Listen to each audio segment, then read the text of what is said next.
Bonjour à tous et bienvenue, vous regardez l'autre direct et on poursuit notre tour d'horizon des candidats à l'élection présidentielle.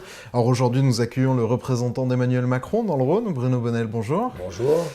Votre candidat surfe sur finalement son côté réaliste en matière économique. On oublie souvent aussi de rappeler quand même que le CICE, ce qui pour beaucoup est un fiasco, c'est son idée à lui. C'était 40 milliards d'allègements de charges pour 1 million d'emplois créés. Au final, il y a eu peu d'emplois créés et chacun a coûté 200 000 euros. Cette étiquette-là, ça fait partie aussi du bilan d'Emmanuel Macron de qui il est. Vous savez, on peut pour chacun des candidats sortir des bons et des mauvais points. On peut sortir des erreurs, on peut sortir des comptabilités un peu obscures. Moi, je crois que le plus important, c'est que le CICE, il a aussi donné une autre manière de redynamiser l'économie. Il faut faire des essais-erreurs, il faut accepter quand les choses fonctionnent. Mais est-ce On qu'on peut faire transforme des erreurs à aujourd'hui. 40 milliards d'euros Mais quand on c'est est à pas la une tête erreur, d'un pays? non, mais c'est pas une erreur à 40 milliards d'euros déjà pour commencer. Mais encore une fois, on va se jeter des chiffres à la figure. Non, mais il est simple celui-là, Non, 40 mais, milliards. non, mais il est justement, c'est parce qu'il est simple qu'il ne reflète pas la complexité de ce qui s'est passé. Mais ça Il y a- montre aussi l'expérience du social-libéralisme qui a été tenté sous le quinquennat de François Hollande, qui est globalement la ligne de pensée d'Emmanuel Macron. On voit Vous bien que êtes ça n'a resté pas dans le XXe spécialement siècle. marché. Social-libéralisme, ce sont des mots, à mon Oui, avis. je suis resté sur En le tout cas, quinquennat en tout cas, 2012-2017 avec des résultats en qui tout n'ont cas, pas porté leurs fruits. c'est pas des expressions qui ont été utilisées par les gens d'En Et c'est Marche. ce chemin qu'Emmanuel Macron veut continuer de Non, creuser. le chemin d'Emmanuel Macron, c'est d'une part libérer les énergies, les talents et l'entreprise en France par des allègements de charges et retrouver du pouvoir d'achat, et d'autre part protéger et requalifier les gens qui sont hors système. Emmanuel Macron, ministre d'un gouvernement en place, prend un certain nombre de décisions, pas seul. Emmanuel Macron, président, prend des décisions avec un gouvernement, cette fois-ci avec beaucoup plus d'autorité et de responsabilité. C'est comme ça qu'il faut regarder les choses. Parce que si effectivement, à un moment d'une carrière politique, à un moment d'une carrière ministérielle, on isole sans savoir les influences et les puissances qui sont autour de votre décision, on réduit quand même beaucoup la charge. Et comment Emmanuel Macron, lui, va sortir de cette période de chômage de masse? Ben, il en sort justement en faisant le pari que c'est un partage entre l'État qui doit encadrer, donner plus de liberté aux gens, et la responsabilité des gens qui doivent prendre des risques et développer l'économie.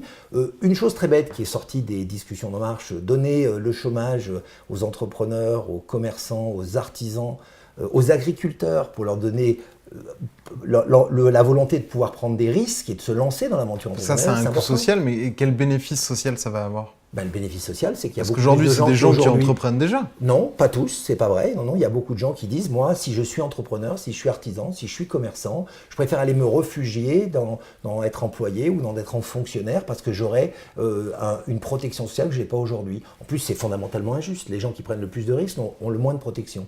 C'est quelque chose de très injuste là-dedans. Je crois que l'idée, c'est de libérer ces forces-là, supprimer des niches de retraite, supprimer le RSI, alléger des normes pour essayer de libérer ce travail et en même temps protéger et accompagner les gens et requalifier les gens qui ont plus Protéger et besoin. accompagner parfois de force, puisqu'il y a cette mesure, un chômeur ne pourra pas refuser plus de 2 offres décentes. Pour vous, le mot décent, il englobe quoi?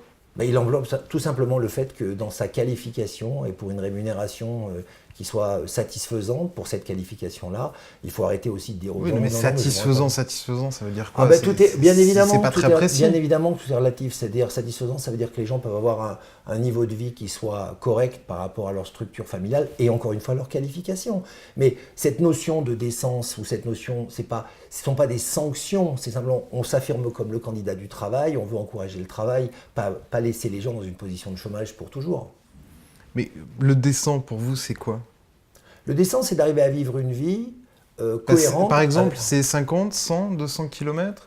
C'est 25% du salaire précédent? Ça dépend, c'est un équilibre Parce que entre les gens qui vont être concernés, eux, Non, le mais ça, décent, c'est- ça leur parle pas. c'est encore une. Si, bien sûr que ça leur parle. Ça veut dire c'est pouvoir reconnaître naturellement, par le salaire qu'on a et par le lieu de son travail, une reconnaissance de sa qualification. C'est assez simple. En plus, on offre des possibilités de changer de route, de pouvoir se requalifier ailleurs ou d'aller chercher tout simplement le déplacement de la formation professionnelle vers les gens qui sont au chômage ou qui sont en déqualification. On leur donne la possibilité d'avoir une Mais c'est nouvelle pas vie. très bienveillant, cette idée de se dire que les gens se complaisent dans le chômage.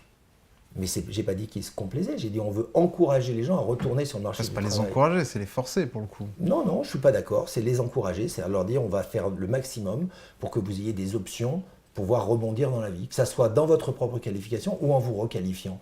Moi je crois pas que ça soit traiter les gens de façon non bienveillante. Il y a un de vos candidats, un de vos concurrents pour le premier tour de l'élection présidentielle, c'est François Fillon. Lui aussi, il est sur un programme où il est pour l'allègement des charges, pour libérer les énergies.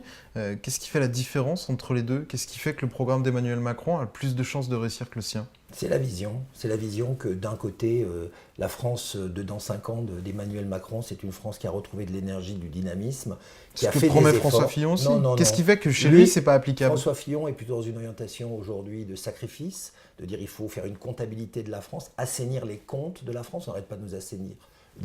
Emmanuel Macron le veut aussi. Non, nous avons cette partie de gestion de la France, mais on parle surtout essentiellement de l'humain, de savoir comment accompagner les enfants dès l'école, de savoir encourager et soutenir les personnes qui sont en grande difficulté. Moi, je ne sais pas où dans le programme de l'autre candidat, je ne sais pas où est l'humain, alors que je sais qu'il est au cœur du programme d'Emmanuel Macron, le travail et la protection des gens qui en ont le plus besoin, tout ça souligné par l'égalité pour tous. Ça, c'est essentiel dans notre programme. On arrive à la fin de cet entretien. Merci Bruno Bonnel d'avoir répondu à nos questions. Et on se retrouvera dimanche soir pour la soirée électorale que vous pourrez suivre sur lyoncapital.fr. Au revoir et bonne journée.